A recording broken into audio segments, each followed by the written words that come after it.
This is Cambridge IGCSE for Chemistry Paper 2, Multiple Choice Extended, May-June 2022. Question number 1. Which two gases diffuse at the same rate at the same temperature? So with that statement, essentially is asking for diffusion rate, which is influenced by many factors. The one that is emphasized in the syllabus is the mass of the particles. The lighter the particle, the smaller the mass of the particle, the higher, the faster the diffusion rate is. So with that, we need to identify all of them, the masses of all of the particles here. So carbon dioxide, nitrogen gas, chlorine gas, and oxygen. So you need to remember that the nitrogen, chlorine, fluorine, oxygen gas, they are diatomic molecules where it's by pairs, right? So with that, we need to look at the masses. Allow me to list down the masses here to find out the mass one by one. So carbon is 12, oxygen 16, nitrogen 14, chlorine 35.5, fluorine is 19.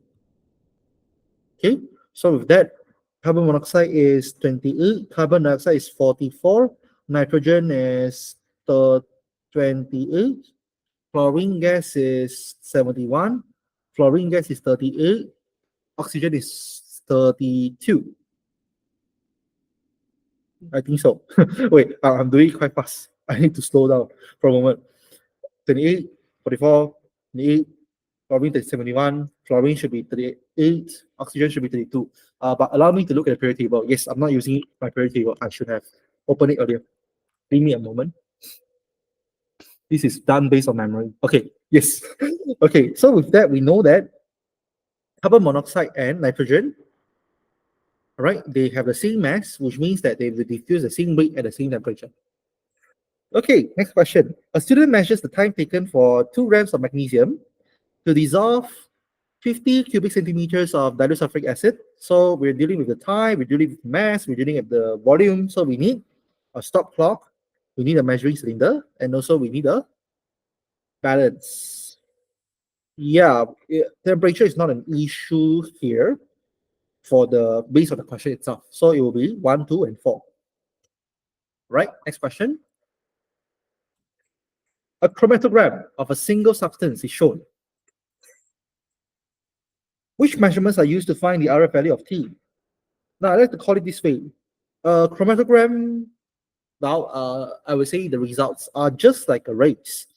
Okay, the race is like this. The starting line is the baseline. The solvent front is the finishing line. Okay, I like to call it this way. All right, imagine this is a race. The baseline is the starting line. The solvent front is the finishing line. And the spot is actually the athlete's position. Okay, so we're trying to find out how many percent essentially, or should I say, what is the fraction of the race completed. So with that, we need 4 and 3. Answer is D. Okay, so it's I would say the value 4 over 3. Okay, the value 4 out of a value 3. Okay, so with that, next question. X and Y are 2 different elements. X and Y have the same number of nucleons. Which statement about X and Y is correct? When you say same number of nucleons, it will mean that they have the same mass. Okay, but we know that the mass of an atom is due to protons and neutrons.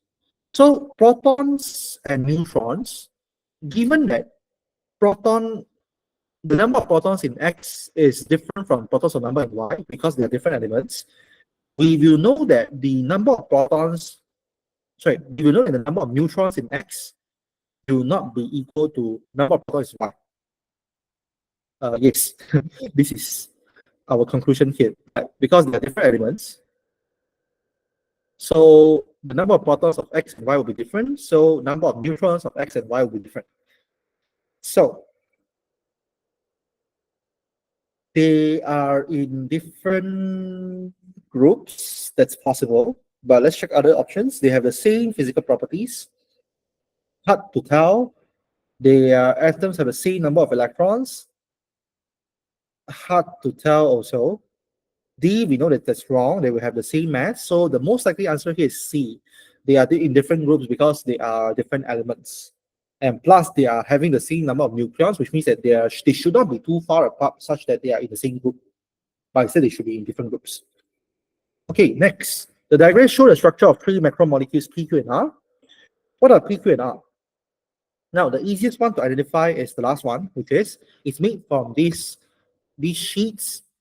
Okay, these sheets, and then they can slide over each other because the forces here are weak. Okay, this is actually graphite, right? Graphite is made of carbon sheets which can slide over each other, making it a good lubricant. And on the other side, Q and P, they look very similar. However, the clue here is this is made from the same atom. Okay, and this is made from different atoms. So Q is actually diamond. Actually, these are carbon atoms. As you can see, each carbon atom is covalently bonded to 4 different carbon atoms. Okay, because carbon is a group 4 element, it bonds with other 4 carbon atoms, and then the structure just repeats by itself, forming your diamond. And for P, we see that the central, I would say the bigger atom here, is covalently bonded to 4 other atoms. So actually, this is silicon.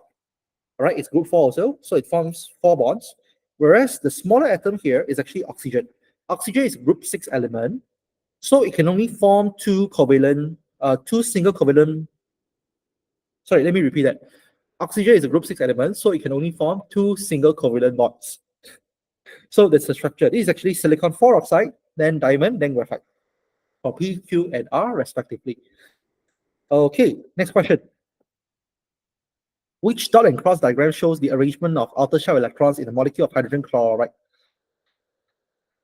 So chlorine is a group 7 molecule. Hydrogen is actually the first element. So it actually only has 1 electron. So chlorine will have 7 electrons, and if you contribute 1 for sharing, hydrogen contributes 1 for sharing as well. So the answer here is A, that's hydrogen chloride for you. Next, the equation for the reaction of barium chloride and dilute sulfuric acid is shown. Which row shows the state symbol for the equation? Now, we have to know that this thing is actually precipitate. Barium sulfate is insoluble. It's an insoluble precipitate. So that will mean that it's actually a solid, not an aqueous solution.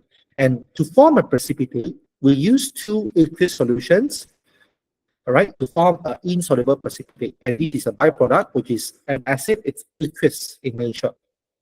So answer here is A.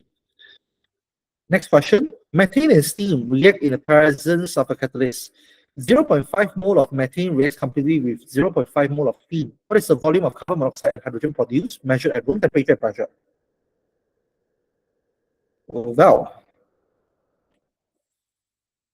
we need to know about the reaction before and after, because we are not given which of them are actually a limiting reactant.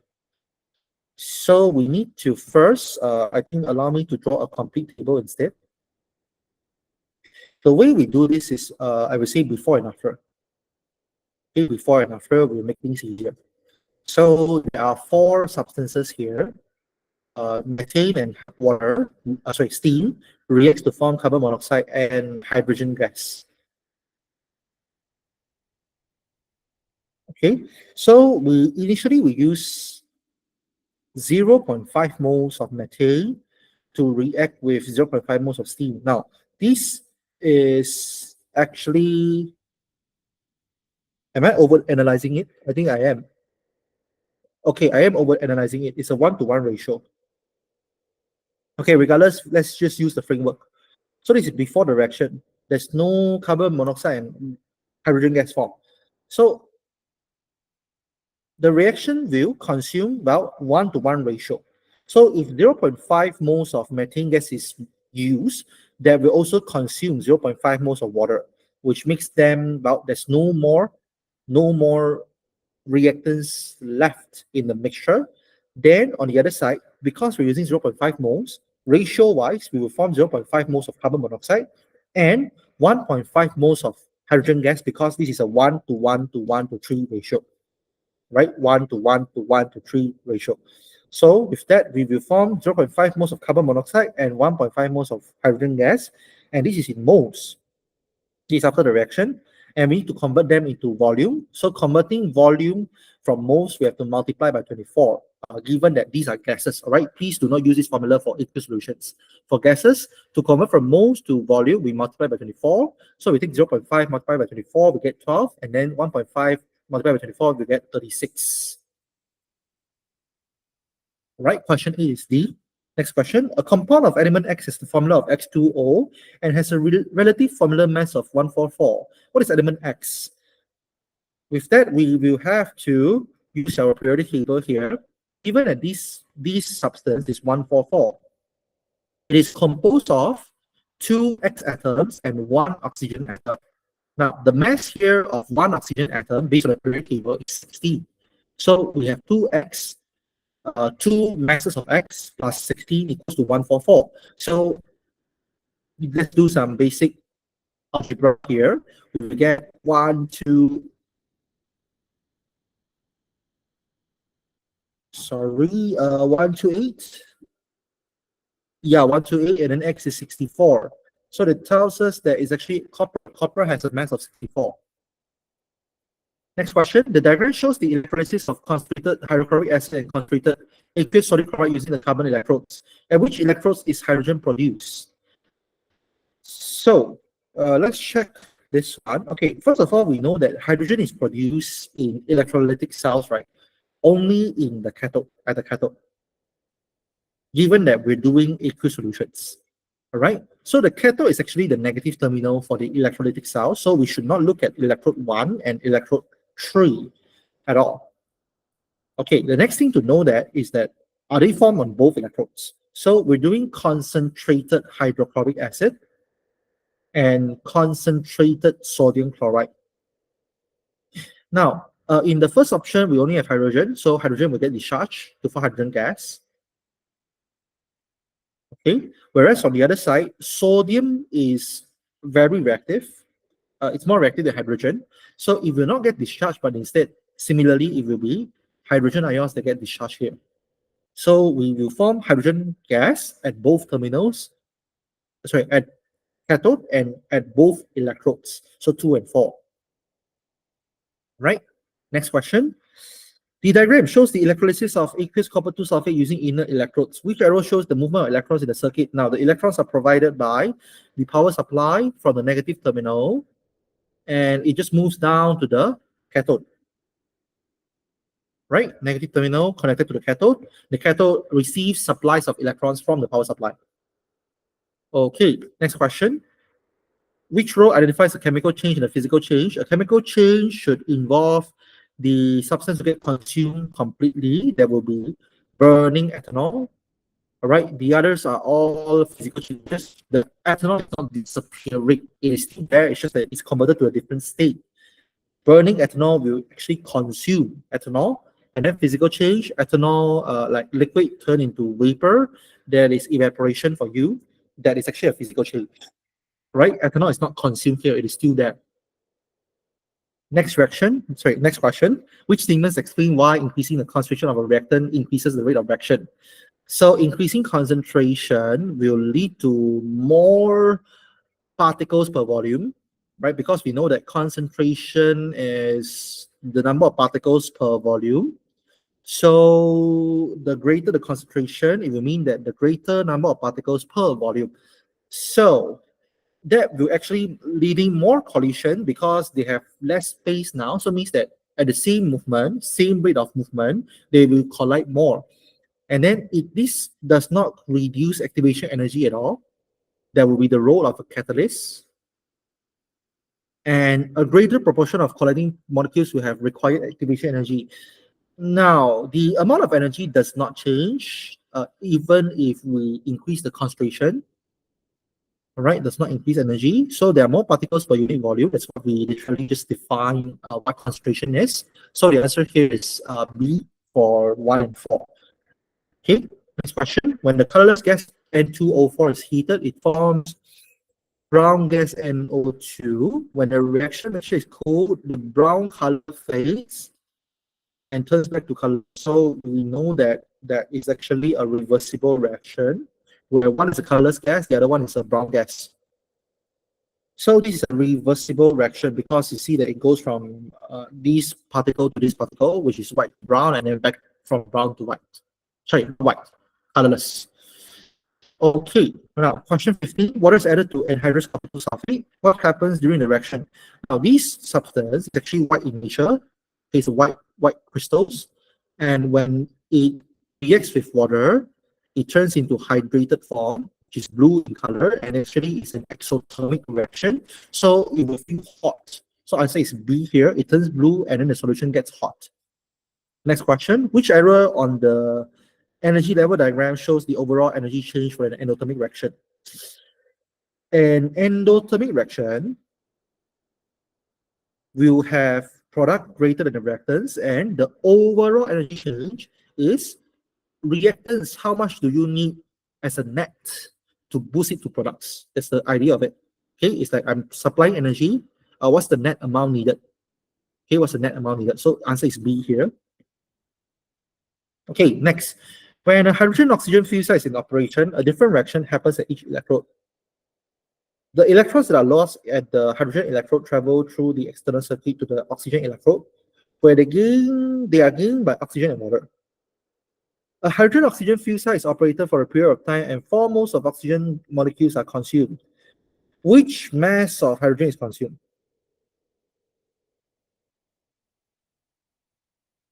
Okay, now we see that it says that 4 moles of oxygen molecules are consumed. So this is about this part. Okay, this one we are consuming 4 moles of oxygen. Now, if you notice clearly, the ratio of electrons with oxygen is a clear distinction of 1 to 4 ratio based on this fraction. It's a 1 to 4 ratio.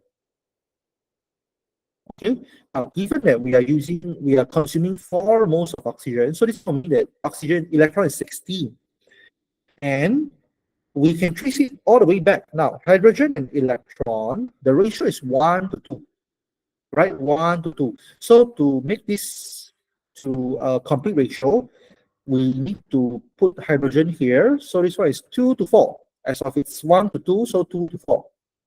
Okay, this is basically the same thing as what you learned in mathematics, where you combine different ratios together. Okay, so let's say it is a 2 to 4 to 1 ratio. So we will have 4 to 16 to half. That's pretty much the idea. No, my bad, not half. It should be times 4. It should be 8. Okay, so 8 to 16 to 4. So we are using 8 moles of hydrogen gas, and each hydrogen gas, the mass is 2 grams. So we will have 16 grams consumed here. Okay, based on the periodic table, the molar mass of hydrogen is 2 grams. So 8 moles will mean that 2 times 8 equals to 60.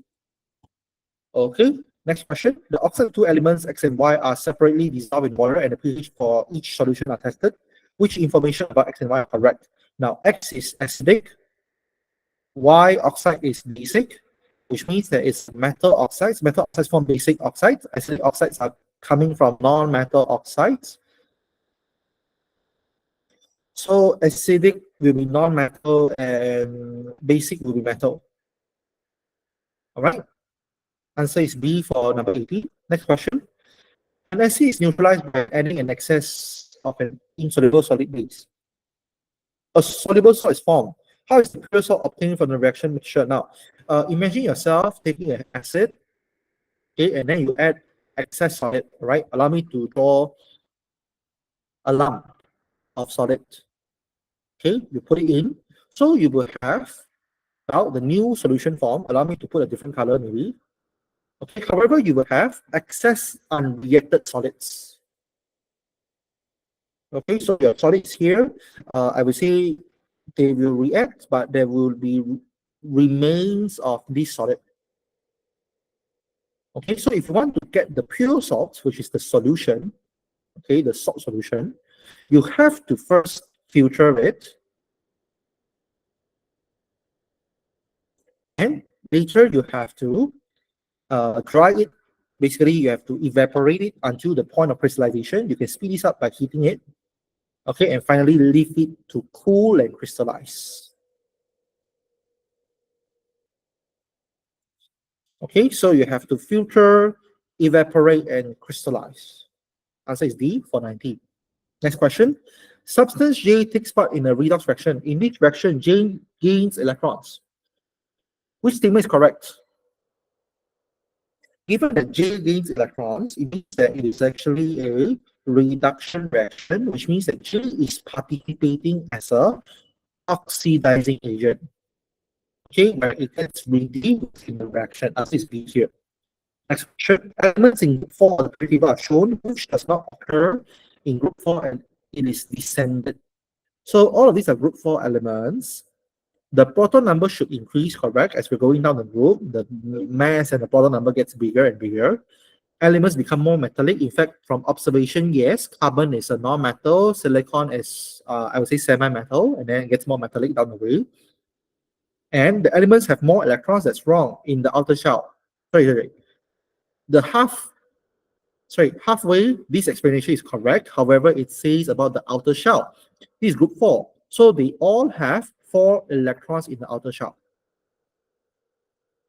Okay, so it would not be different. It would not be having more, but instead it's the same number of electrons in the outer shell. Okay, so they do have more electron shells. Okay, they do get more. There's more electron shells down the group. Okay, now question 22. Which statement about acids is correct? Acids are proton donors, not acceptors. Acids transfer electrons to bases in an aqueous solution. They are actually taking electrons from bases. This one is not really emphasized in IG. Hydrochloric acid reacts with ammonium hydroxide to produce ammonia. No, this is actually a special one. This is actually an S. This one will react with base actually, not acid. And ethanoic acid partially ionizes in aqueous solution. That's correct. Yeah, I mean it's a weak acid. Okay, so 22 is D. As of ethanoic acid is a weak acid and it partially ionizes in aqueous solutions. Now, next question: which elements have both a high melting point and variable oxidation state? The keyword here is variable oxidation state plus high melting point. There will be transition elements. Next question: lithium, sodium, and potassium are elements in group 1 of the periodic table. Chlorine, bromine, iodine are elements in group 7 of the periodic table. Which row identifies the least dense of these elements in each group? Least dense. Okay, based on our periodic table, wait. Our periodic table, the idea is that down the group, density increases. Okay, most groups have that behavior, which down the group, density increases. So for least dense, it should be the ones on top, okay, not the bottom. So there will be lithium and chlorine. In both groups, these two are located above others. Okay, although this one, the highest one will be fluorine, but it's not in the options. Now, next question. The reactions of metals P, Q, R, and S are shown. What is the order of reactivity of the metals? Okay. Least reactive will mean that it does not react at all with acid and water. Okay. Let's talk about the chemistry first. When a metal reacts with water or acid, right, it means that it's actually displacing the hydrogen, right? X is more, it has to be more reactive than hydrogen in order to be able to displace it. Okay, then this reaction will be possible. Okay? However, if X is less reactive than hydrogen, this reaction will not be possible. So given that P, right, it has no reaction whatsoever with the two water and hydrochloric acid, P is below hydrogen. All right, and when you take oxide of P reacting with carbon, carbon easily steals oxygen away from it, which means that carbon is able to displace P because it's more reactive than P. Okay, so it is reduced. So P is the least reactive. And we just look at the reaction. R will be the extreme one, will be the crazy one. and it's just Q and S. Based on the reaction, we should know that S is less reactive than Q because of the speed of water, but let's double check with carbon. The fact that SO, right, the oxide of S can be reduced by carbon means that it is not that reactive. It's less reactive than carbon. Whereas for R, it does not get reduced by carbon. So R is more reactive than carbon. So answer here is A for 25. Next question. The number of protons and number of neutrons in the atoms of elements X and Y and Z are shown. Which statement about the elements are correct?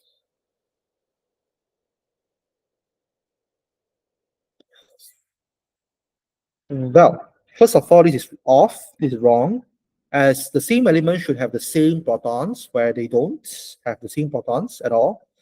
Then Z forms an ion with +2 charge. Now Z is element sulfur, if I'm not mistaken. Wait, no. It should be oxygen. Yeah, it should be oxygen.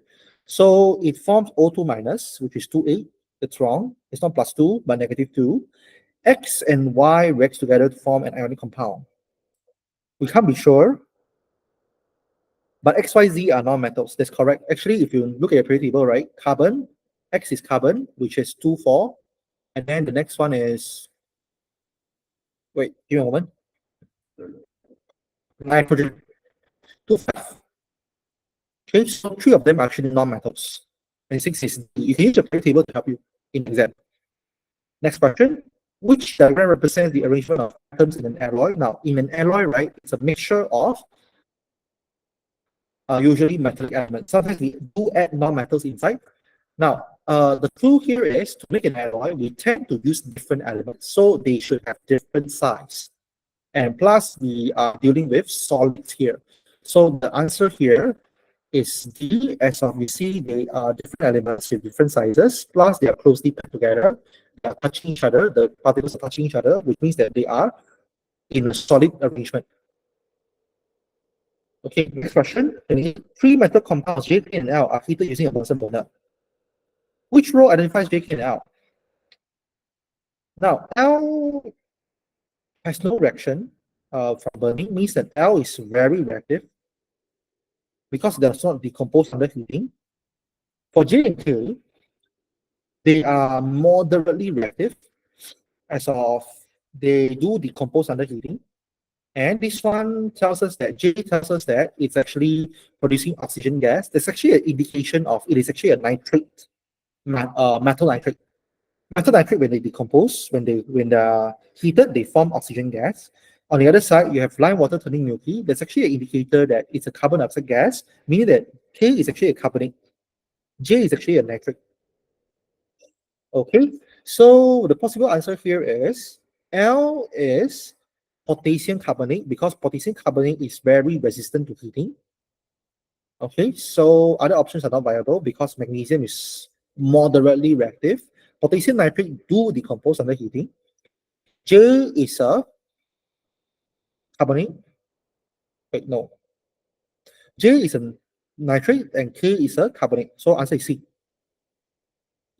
Right? Potassium nitrate decompose under heating to form oxygen gas. Magnesium carbonate decompose under heating to form carbon dioxide gas. And potassium carbonate does not decompose under heating. Okay, next question. Processes involved in extraction of zinc are listed. In which order are the processes carried out? Now,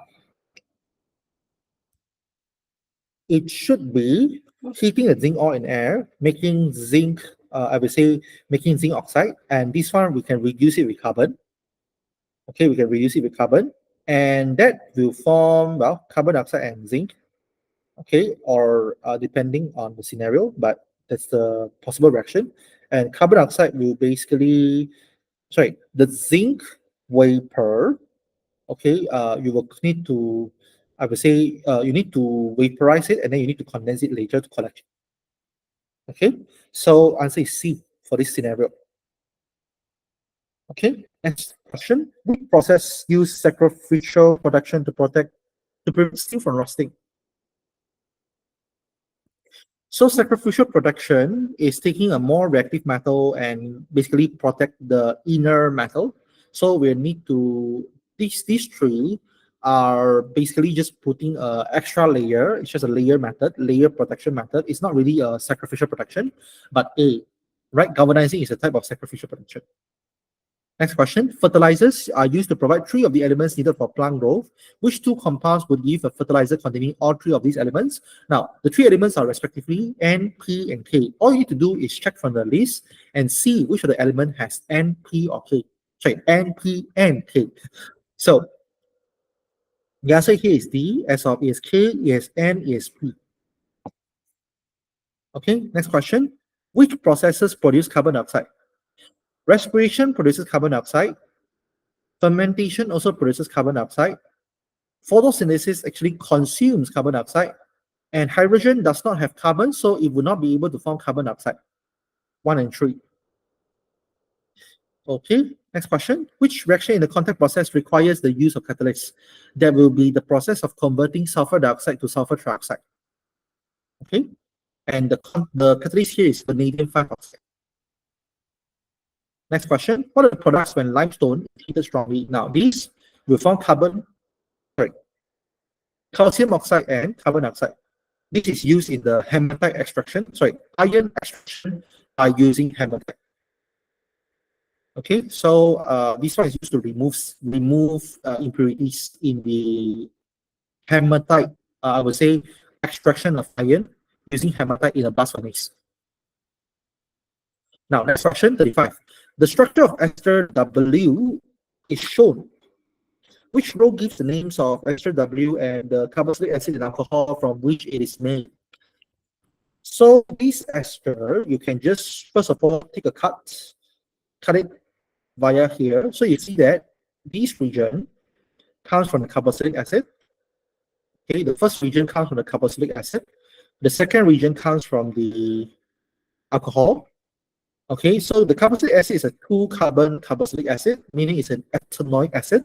And the alcohol is a single carbon alcohol, which means it is actually methanol. So you're taking methanol acid to form methyl ethanoic.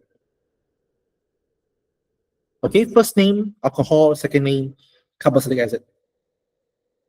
Okay, next question. Ethene reacts with substance X to form ethanol. So how do we form ethanol from this reaction? As you can see, it's missing an extra water. So you need steam. Okay, you need steam for that. Okay, catalytic addition of steam is done by 300 degrees Celsius, 60 atmospheric pressure, and using an acid as a catalyst. Okay, next question. Alkenes can be produced by cracking large hydrocarbon molecules to form smaller hydrocarbon molecules. Which equation represents possible reactions when tetradecane is cracked? Well, we have to make sure that all the products formed has the same number of carbon and hydrogen on both sides. So let's do that.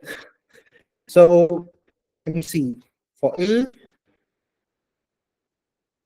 you have 2 and 3 and 4 and 5, making altogether 14 carbon, and then you have 6, 6, 8, 10, 30 hydrogen.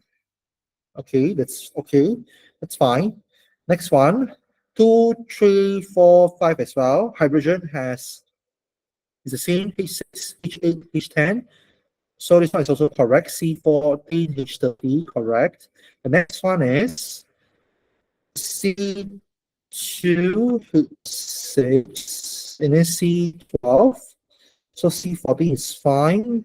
And then H will have 6 plus 24. So H30 is okay also. So it's most likely C. We just need to check the last one. 2, 3, 9 makes 14. 6, 8, and 18 makes 32. Okay, so this is off. So answer here is C. If I'm making the correct calculations, based on the answer scheme, it is C. Okay, you need to check that both sides having the equal numbers of carbon and hydrogen. Okay, next question. The structures of some hydrocarbons are shown. Which statements about the hydrocarbon is correct? 1 and 2 have the same have a different general formula that's off. Actually, all of them are alkanes, you see. All of them are saturated hydrocarbons. They are actually alkanes.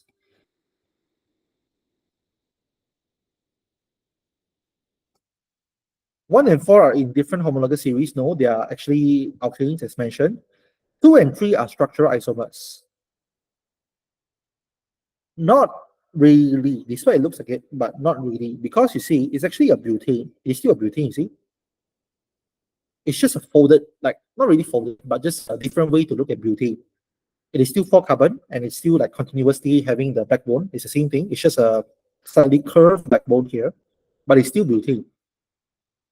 So it's D as of 3 and 4 have the same empirical formula. In fact, alkenes should have the same empirical formula. No, not really. For these two, because they are, one is butane, the other one is 2-methyl propane, which originates from a butane. So both of them are actually isomers of each other, making them having the same empirical formula.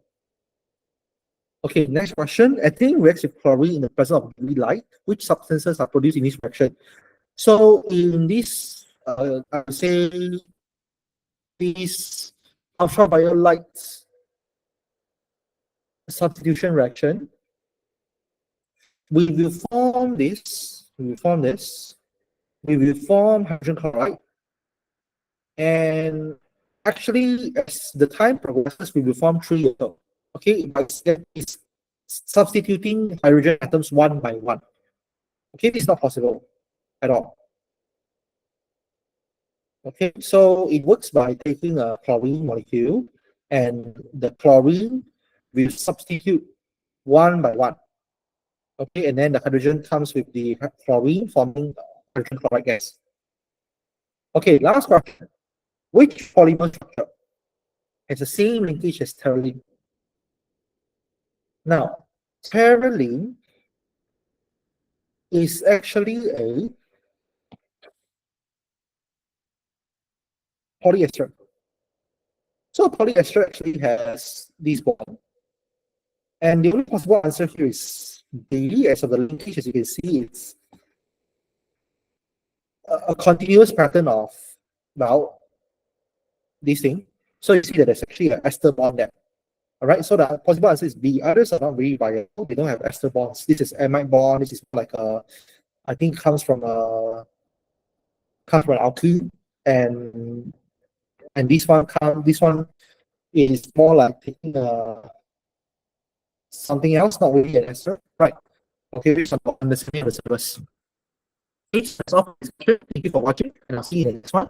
Like, follow, and subscribe if you want to see more chemistry videos. Okay, and I'll see you in the next one.